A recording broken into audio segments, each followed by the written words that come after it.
Assalamualaikum warahmatullahi wabarakatuh. Nama saya Tena Purnamasari dari Akuntansi Perpajakan 4A.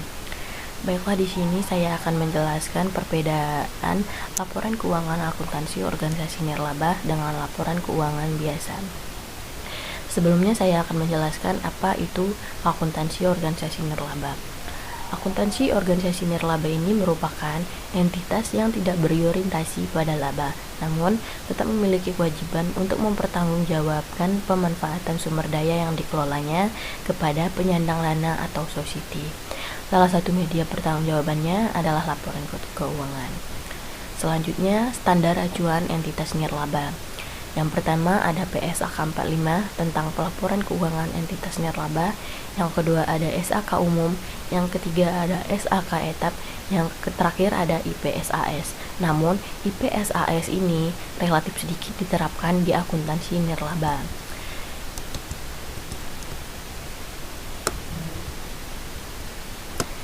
Yang ketiga itu ada standar akuntansi nirlaba.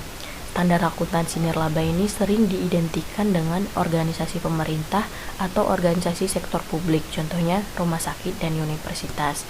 Selanjutnya, dana atau aset bersih entitas laba. Di sini ada 3. Yang pertama tidak terikat, yang kedua terikat sementara, dan ketiga itu terikat permanen. Yang dimaksud dengan tidak terikat itu adalah dana dapat digunakan untuk keperluan entitas nirlaba tanpa dibatasi oleh peraturan yang mengikat. Entitas lebih leluasa untuk melakukan pengeluaran bagi jenis kontribusi ini. Yang kedua itu terikat sementara, yaitu kontribusi yang masuk dalam terikat sementara disebabkan oleh tujuan yang terbatas untuk periode tertentu. Beberapa lembaga menggunakan batasan waktu hingga 5 tahun sebelum ditarik atau dialihkan ke jenis tidak terikat. Yang terakhir itu ada terikat permanen. Karakteristik jenis ini mengharuskan entitas nirlaba untuk mengalokasikan ke jenis aset tertentu, menjaga secara permanen dan membolehkan mengambil manfaat darinya. Contohnya adalah wakaf. Hasil dari investasinya dapat diklasifikasikan sebagai tidak terikat. Selanjutnya yang tujuan laporan keuangan. Tujuan utamanya yaitu menyediakan informasi yang relevan untuk memenuhi kepentingan para penyumbang, anggota entitas nirlaba, kreditur, dan pihak lain yang menyediakan sumber daya bagi entitas nirlaba. Yang kedua, untuk menyajikan informasi seperti laporan keuangan. Selanjutnya itu ada laporan keuangan entitas nirlaba. Di sini ada 4 laporan keuangan entitas nirlaba. Yang pertama ada laporan posisi keuangan neraca pada akhir periode laporan. Yang kedua ada laporan aktivitas untuk suatu periode pelaporan. Yang ketiga ada laporan arus kas untuk suatu periode pelaporan. Yang terakhir ada catatan atas laporan keuangan. Di sini kita bisa melihat dengan jelas perbedaan laporan keuangan entitas nirlaba dengan laporan keuangan biasa, yaitu berada pada laporan aktivitas, sedangkan di laporan keuangan biasa itu tidak ada laporan aktivitas. Komponen laporan posisi keuangan organisasi nirlaba memiliki beberapa keunikan bila dibandingkan dengan komponen laporan keuangan organisasi bisnis. Yang pertama itu bagian aset, ada kas dan setara kas.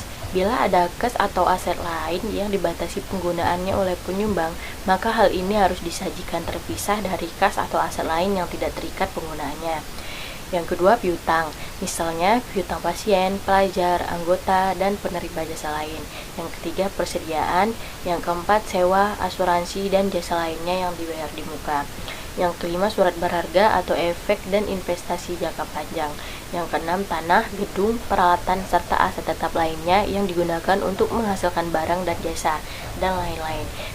Bila dilihat dari suatu susunan tersebut, dapat dipahami bahwa penyajian aset pada laporan posisi keuangan suatu organisasi nirlaba juga diurutkan berdasarkan likuiditasnya, kemampuan suatu aset untuk dengan mudah dikonversi menjadi kas. Selanjutnya bagian liabilitas, ada utang dagang, pendapatan diterima di muka, utang jangka panjang, dan lain-lain. Dalam penyajiannya, liabilitas tetap diurutkan berdasarkan masa jatuh temponya. Ada 3 aktiva bersih berdasarkan ada atau tidaknya pembatasan oleh penyumbang. Aktiva bersih tidak terikat, aktiva bersih temporer, dan aktiva bersih tidak permanen, terikat permanen. Aktiva bersih terikat permanen, yaitu adanya pembatasan sumber daya secara permanen dari penyumbang dalam pemanfaatan atau penggunaan oleh organisasi. Tetapi, organisasi diizinkan untuk menggunakan sebagian atau semua penghasilan atau manfaat ekonomi lainnya yang berasal dari sumber daya tersebut.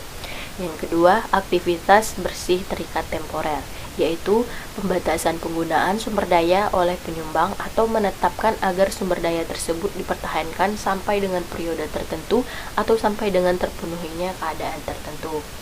Yang ketiga, aktiva bersih tidak terikat, sumber daya yang penggunaannya tidak dibatasi untuk tujuan tertentu oleh penyumbang.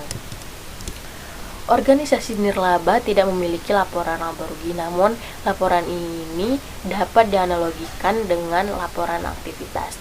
Informasi sentral dalam laporan laba rugi umumnya terletak pada komponen laba rugi atau yang dihasilkan organisasi bisnis dalam suatu periode. Sementara itu, informasi sentral dalam laporan aktivitas terletak pada perubahan aset neto yang dikelola oleh organisasi nirlaba. Selanjutnya ada 3 bentuk laporan aktivitas yang disajikan sebagai contoh dan setiap bentuk memiliki keunggulan, yaitu bentuk A, menyajikan informasi dalam kolom tunggal. Bentuk A ini memudahkan menyusun laporan aktivitas komparatif. Yang kedua, bentuk B, tujuannya menyajikan informasi sesuai dengan klasifikasi aset neto, suatu kolom untuk setiap klasifikasi dengan tambahan satu kolom untuk jumlah. Bentuk B, menyajikan bentuk pembuktian dalam berakhirnya pembatasan pemberi sumber daya yang tidak mengharapkan pembayaran kembali aset tertentu terhadap relaksifikasi aset neto.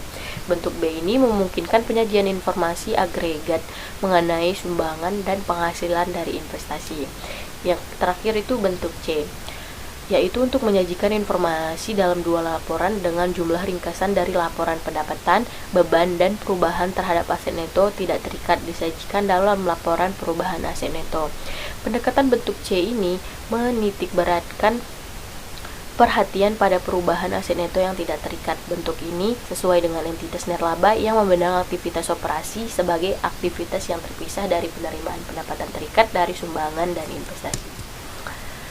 Komponen laporan aktivitas organisasi nirlaba yaitu pada pendapatan dan penghasilan. Pendapatan dan penghasilannya bersumber dari sumbangan, jasa layanan, penghasilan investasi lain-lain, penghasilan investasi jangka panjang, dan pemenuhan program pembatasan. Dan beban dan biaya-biaya yaitu program, manajemen dan umum, dan pencarian dana. Organisasi nirlaba tidak memiliki laporan perubahan ekuitas sebagaimana layaknya organisasi bisnis. Hal ini disebabkan organisasi nirlaba tidak dimiliki oleh entitas manapun. Ekuitas dalam organisasi nirlaba tidak dianalogikan dengan aset neto yang akan disajikan pada laporan aktiva.